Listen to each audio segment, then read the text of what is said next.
Now for the next topic that I believe is going to be kind of interesting, kind of fun.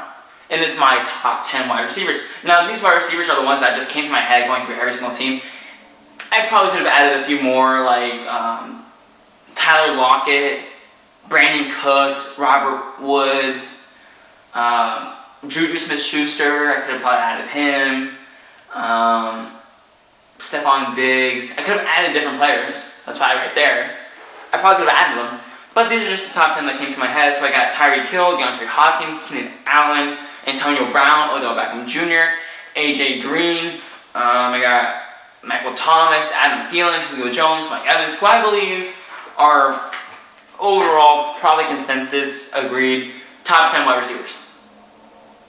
Now for me, I probably have a different layout. Probably off the top of my head, I think DeAndre Hopkins, Julio Jones, top 2. And then from there, maybe Antonio Brown, and then at 5 or 6, just maybe, and we'll see if it's just bias. 5 or 6, I believe Keenan Allen's probably top 5, top 6. 5th place for 6th best wide receiver in the whole league. But let's see, because what I'm going to do is I'm going to list off these different categories that I believe on a 1 to 5 scale that they reside on. And I'm going to compile all those numbers up, and we'll see who is at the top and who's at the bottom and who's in between. So I have 4 categories right now. Alright, so first is speed, and then catching, and then run after catch, and then the 4th one is red zone threat or red zone playmaking ability. So let's start off with Tyreek Hill. Alright, Tyreek Hill, we all know he's the fastest cat in the league. He's a cheetah. So on a scale of 1 to 5 for his speed, it's going to be 5. For sure, easy.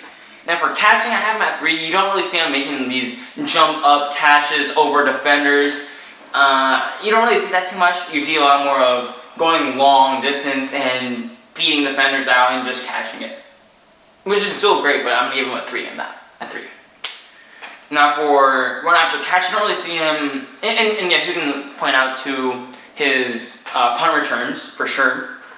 And he does a great job of accelerating past defenders, but that's not so much agility what I'm looking for in run after catch. In run after catch, I'm looking for agility, elusiveness, ability to juke out defenders, truck through them, stuff like that. But with Tyreek Hill, I don't really get that. I get more of kind of just speed, which is still great, and his ability to get away from defenders through just speed, just pure speed. So for that, I'm still giving him a 3. He's still a great wide receiver, don't get that wrong. I'm giving him a 3 for a run after catch. Now for his red zone threat, he gets like, I believe, 5 or 6 touchdowns in the red zone this past season. So great. He doesn't really come to mind as a red zone threat, but he still does a great job operating in the red zone, probably farther out near the 20, 10-yard line, then closer in, because I believe that's more of Travis Kelce's domain. So I give him a 4 for that. Next up I have DeAndre Hopkins. It's 5s all the way around. Speed, run after catch, catching ability, red zone threat. He's always going to be a red zone threat. He had, I believe, the highest amount of red zone touchdowns by any wide receiver in the NFL this past season. He does a great job of being elusive, getting past defenders, not only by his speed, but by his agility and elusiveness. He can make any catch on the field. He's gone through different quarterbacks, all the way from Tom Savage now to Deshaun Watson, Brock Osweiler, and his speed is off the chains as well. Keenan Allen, up next, not really the fastest wide receiver. He's actually the slowest of all of them, and therefore he's going to get the lowest speed rating. He's at 3. But for catch, I'm giving him a 4. He can make any catch. Not to the level of DeAndre Hopkins. He's not known for getting up there and just snatching the ball away from the defenders or like Julio Jones, but he can still make those catches in traffic and all that stuff. Run after catch and red zone threat, it's a 5. He can make those catches and all that stuff. Run after catch, you can look back to his Dallas game on Thanksgiving. He can make defenders miss. He can do spin moves, stuff like that you really don't expect, and he's very smart with it. Red zone threat, again, great at running routes and making those little cuts and making sure that defenders never really know where he's going. He does a great job with that. Next up I have Antonio Brown. Again, he's pretty fast, but getting up there in age, and with that age comes a decrease in speed, so I'm giving him a 4. He has crazy little acceleration though. It's not pure speed, it's more of acceleration that you really see. But I'm not giving him a 5 because his speed is not what it once was. But his catching ability is insane. He makes these incredible catches that one-handed helmet, just hugging it to the body that you don't really, you just can't believe that he made it. You can't believe that he made those catches. For run after catch, also kind of like Canales, he knows what to do. He's very agile, he knows how to spin. And any player that, even on a punt return, unlike Tyreek Hill, that even though a few years ago, jumps up and kicks a punter or something like that in the face on the Cleveland Browns, that's an automatic 5 for me. Red zone threat. Do I need to say anything else? He can do anything, really.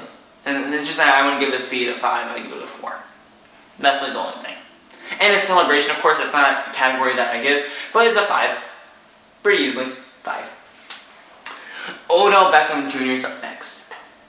Now, for Odell, it's tricky because he has that lightning fast speed that I'm giving a 5 to. Is catching, yes, he has that game against Dallas where he got that, reach back like Odell. What came known as the Odell 3-finger catch right there. I'm giving him a 4. It just hasn't had that catching, run after catch, red zone threat. I'm giving him all 4s across the board. Even though he does a great job, he's not really known for catching the ball in the red zone. He's time after time gotten denied by Josh Norman in the red zone, not so much on the open field. He can make plays on the open field. He can make spin moves like he did against Josh Norman against the Redskins, I believe. He can still do that, but it's not really to that level that other players can, like Keenan Allen or Antonio Brown or DeAndre Hopkins can.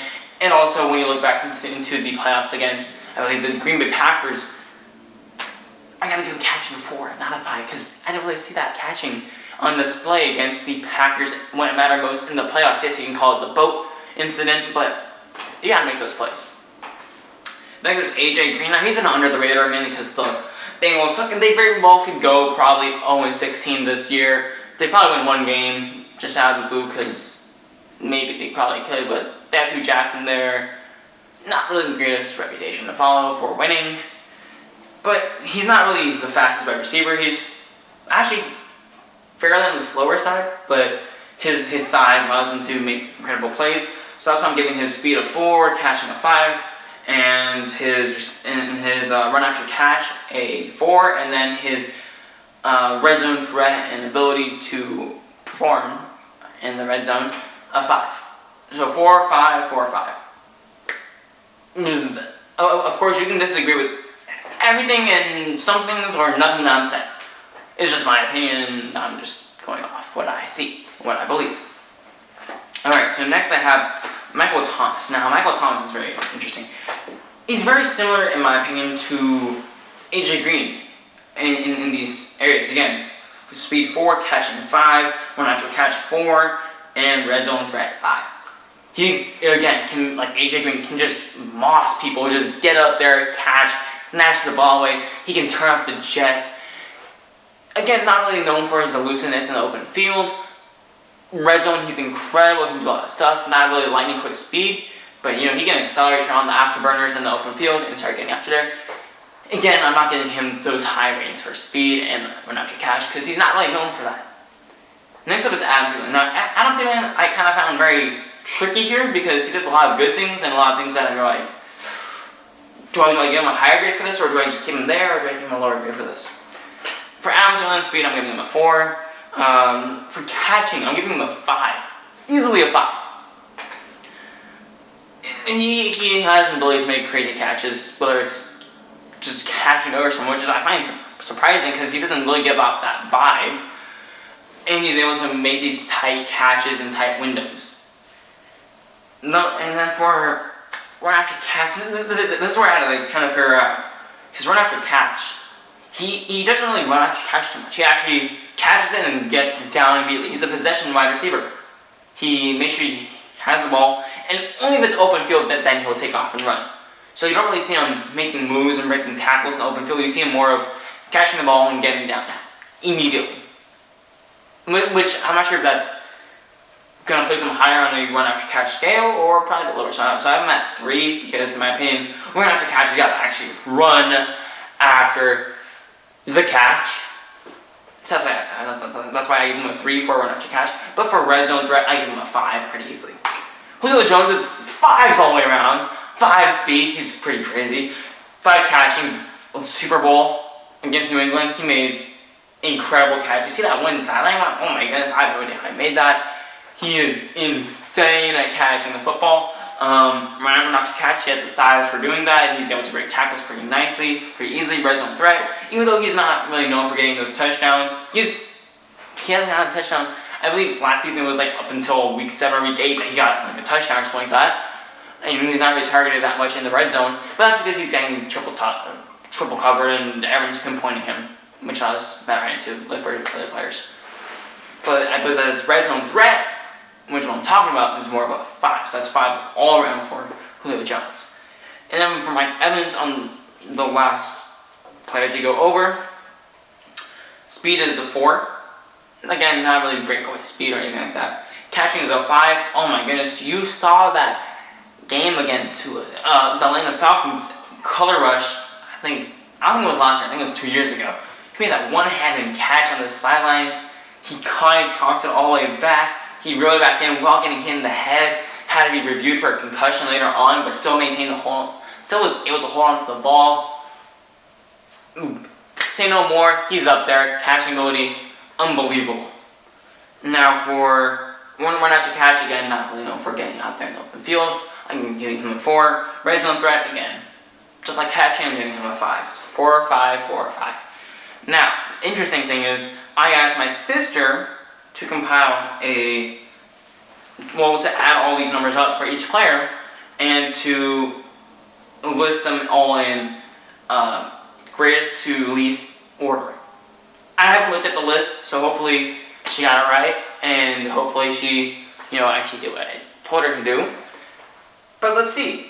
And I haven't looked at this before, so hopefully we'll see if maybe it's just my bias as a Chargers fan that puts Keenan Allen at top 5, top 6. We'll see.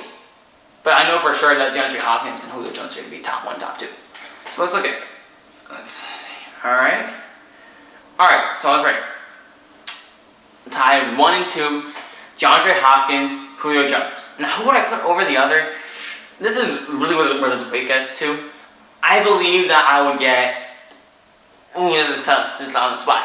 I believe I would get DeAndre Hopkins, just because he's been able to do it with so many different quarterbacks, unlike Julio Jones. Julio Jones hadn't had Ryan for a majority of his career, whereas DeAndre Hopkins has had, like I said before, Tom Savage, who you guys don't even know of, Brock Osweiler, who should be out of the league by now, and now Deshaun Watson, of course. And he actually had a whole bunch of other quarterbacks. I think that maybe you can throw in Brian Hoyer in there, and he still was able to get it done.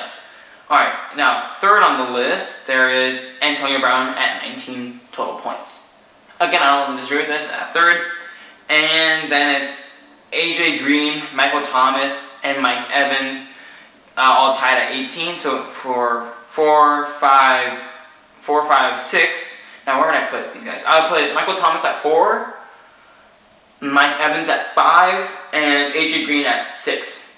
And then after that, I have at 7 and 8, Keenan Allen and Odell Beckham. And I would have, this is tough. I would have Keenan Allen at 7 and Odell Beckham at 8.